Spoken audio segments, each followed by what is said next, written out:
राधे स्वामी जी।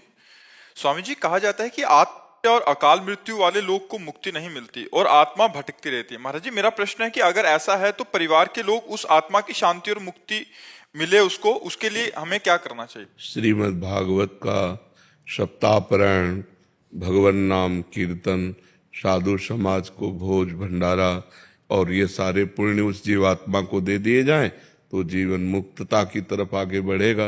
नहीं तो आत्महनन, आत्महत्या करने वाले को और जो महत पाप करने वाले जन हैं इनकी अधोगति होती है, प्रेत योनि आदि को ये प्राप्त होते हैं। तो अगर इनके लिए धार्मिक कृत्य ना किए जाएं तो पता नहीं कितने कल्प इनको भटकना पड़ेगा। तो इसलिए परिवार वालों को चाहिए कि धर्म ग्रंथों का पाठ रखवावें, धर्म ग्रंथों का गायन करवावें, साधु समाज की सेवा करें, भगवान नाम जप करके उस जीवात्मा को दें तो उसके फल के रूप में वो फिर अपने पाप से मुक्त होकर के आगामी योनियों को प्राप्त हो जाएगा। तो ये करना चाहिए, श्रीमद् भागवत का पाठ कराना चाहिए।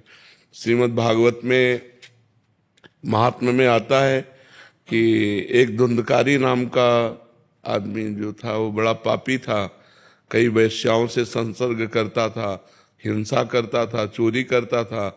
तो एक दिन वो कहीं राज खजाने से चोरी करके लाया तो वैश्याओं ने सोचा कि अगर हम इसको मारती नहीं हैं तो एक दिन राज कर्मचारी सब धन पकड़ के ले जाएंगे, हमको भी पकड़ के ले जाएंगे और ये मारा जाएगा, तो मारा जाना निश्चित है। तो उन पांचों वैश्याओं ने उसे बांध दिया सोते हुए और उसके मुख में आग के अंगारे रखे, फिर भी नहीं मरा तो गला घोट करके किसी तरह उसको मारा।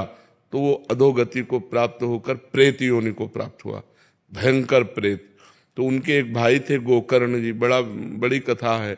तो गोकर्ण जी तीर्थ यात्रा करके आए हुए थे, घर में शयन कर रहे थे तो कभी भेड़ा बन जाता, कभी सिंह बन जाता, कभी इंद्र बन जाता। तो उनका ये विपरीत दशा को प्राप्त हुआ, कोई देव तो है नहीं, ये प्रेत है।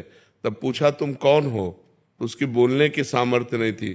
तो उन्होंने गायत्री मंत्र जप करके जब उस पर जल छिड़का तो उसके पाप थोड़े नष्ट हुए। तो वो बोला मैं तुम्हारा भाई धुंधकारी हूँ, पाप करने के कारण मैं प्रेत योनि को प्राप्त हो गया हूँ। उनका तुम्हारे लिए तो मैंने पिंडदान किया है। बोले उससे मेरा कल्याण होने वाला नहीं। तब गोकर्ण जी ने भगवान सूर्य से पूछा तो भगवान सूर्य ने श्रीमद् भागवत महापुराण बताया। तो 7 दिन में श्रीमद् भागवत के श्रवण मात्र से धुंधकारी प्रेत योनि से मुक्त होकर भगवान के पार्षद स्वरूप को प्राप्त हुआ और सबके बीच में विमान आया और बैठकर भगवान के धाम को गया। तो जो अधोगति को प्राप्त जीव हैं उनके कल्याण के लिए श्रीमद् भागवत, भगवन नाम कीर्तन, साधु सेवा, नाम जप ये करके उसको प्रदान किया जाए तो उसका कल्याण निश्चित हो जाएगा।